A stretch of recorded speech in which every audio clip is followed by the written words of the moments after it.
আসসালামু আলাইকুম। সবাই কেমন আছেন? আশা করছি আল্লাহর রহমতে সবাই অনেক ভালো আছেন। তো দীর্ঘ ১ সপ্তাহ পর আবারও নিয়ে আসলাম আপনাদের জন্য ভয়ংকর একটি ঘটনা। আজকে আমি যে ঘটনাটি শেয়ার করতে যাচ্ছি সেটি অত্যন্ত লোমহর্ষক একটি ঘটনা। যারা ভয় পেতে ভালোবাসেন তারা অবশ্যই আজকের ঘটনাটি সম্পূর্ণ শোনার চেষ্টা করবেন। তো ঘটনাটি শুরু করার আগে ছোট্ট একটি রিকোয়েস্ট, যারা এখনও চ্যানেলটিকে সাবস্ক্রাইব করে রাখেননি, নিত্য নতুন ঘটনা পেতে ভূত বিডি মামুন ইউটিউব চ্যানেলটিকে সাবস্ক্রাইব করে রাখুন। তাহলে চলুন শুরু করা যাক আজকের লোমহর্ষক ঘটনাটি। ঘটনাটি যেভাবে দেওয়া আছে আমি সেভাবেই পড়ে শোনাচ্ছি। রফিকদের গ্রামের বাড়ি দুর্গম এক অজপাড়া গাঁয়ের শেষ সীমান্তে অবস্থিত। ইলেকট্রিসিটির আলো এখনো ওই গ্রামকে আলোকিত করতে পারেনি।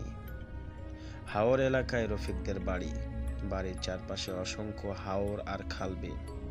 বর্ষার পানিতে হাওরগুলো থই থই করছে, আর সেই থই থই করা পানিতে দিনে দুপুরে অসংখ্য জিওল মাছ লাফালাফি করে। গতকাল রাতে এই বিলের পানিতেই ডুবে মরেছে রফিকের মা আছিয়া বানু। কিভাবে মারা গেছে, কেন মারা গেছে, এই নিয়ে গ্রামে কুসংস্কারাচ্ছন্ন মানুষদের জল্পনা কল্পনার শেষ নেই। হাওর এলাকায় অসংখ্য পিশাচের আনাগোনা নাকি গ্রামের মানুষ বিভিন্ন সময় লক্ষ্য করেছে। অন্ধকার চাঁদহীন রাতে হাওরের পাড়ে বসে ওরা নাকি কচকচ করে কাঁচা মাছ চিবিয়ে খায়। এই সময় কেউ যদি তাদের আশেপাশে হেঁটে যায়, গলা ধরে বিলের পানিতে তাকে চুবিয়ে মারে পিশাচের দল। গ্রামের অশিক্ষিত মানুষগুলো প্রবলভাবে এসব কথা বিশ্বাস করে। কাচারি ঘরের চৌকিতে চিত হয়ে শুয়ে আছে রফিক। মায়ের মৃত্যুর কথা শুনে সকালে ঢাকা থেকে গ্রামে এসেছে সে। মায়ের জানাজা শেষ করে সারাটা দিন এই চৌকিতে পড়ে রইল সে। দিন গড়িয়ে সন্ধ্যা আসলো, সন্ধ্যার পরে আসলো ঝিঝি ডাকা রাত। শুয়ে শুয়ে মায়ের কথা ভাবছে সে। কান্নাটাকে আটকাতে রাখার চেষ্টা করছে না সে। নীরবে সবার অগোচরে বহু দুর্গম এক গ্রামের এক ঘরে এক যুবক তার সদ্য মৃত মায়ের জন্য কাঁদছে। কাঁদুক, মায়ের মৃত্যুর কারণটা নিয়ে অনেক ভেবেছে সে। তার মা তো সাঁতার জানে, তাহলে পানিতে ডুবলো কিভাবে? অবশ্য গ্রামের মানুষদের মতো কুসংস্কারে বিশ্বাস করে না সে, কিন্তু অজানা এক আতঙ্কে কেন যেন রফিক বারবার দুয়ে কেঁপে উঠল। ৭-৫ ভাবতে ভাবতে রফিক ঘুমের রহস্যময় জগতে ডুবে গেল। রফিকেরা 2 ভাই। রফিকের ছোট ভাই পড়াশোনায় খুব মেধাবী ছিল। মনোবসু স্কলারশিপ নিয়ে জাপানে পড়ছে সে।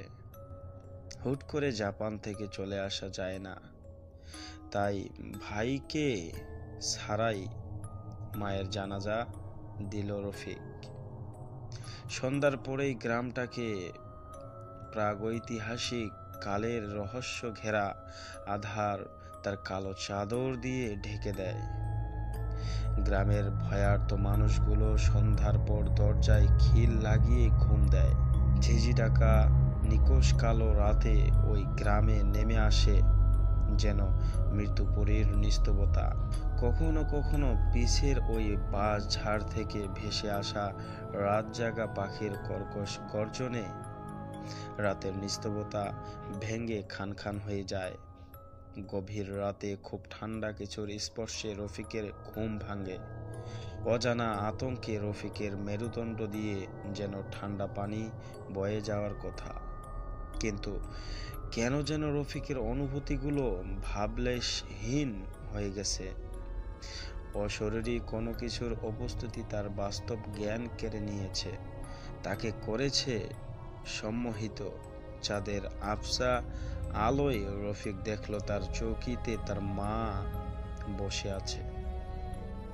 অশরীরী জিনিসটা আজ আছিয়া বেগমের ছদ্মবেশ নিয়ে এসেছে রফিকের কাছে। জীবন দরকার তার, অনেক জীবন। রফিকের একবারও মনে পড়ল না গতকাল তার মা মারা গিয়েছে, গতকাল তার জানাজা হয়েছে। এক দৃষ্টিতে রফিকের চোখের দিকে তাকিয়ে রয়েছে আসিয়া বেগম। আসিয়া বেগম ধীরে ধীরে হাঁটতে শুরু করলেন। সম্মোহিতের মতো মা রূপী অশরীরী আত্মাটার পিছে পিছে হাঁটছে রফিক। যেতে যেতে ওরা উত্তরের জলার পারে গিয়ে থামল। পরের দিন বাড়ির উত্তরের জলায় গ্রামবাসী রফিকের লাশ ভেসে থাকতে দেখল। তো আজকের ঘটনাটি এই পর্যন্তই ছিল।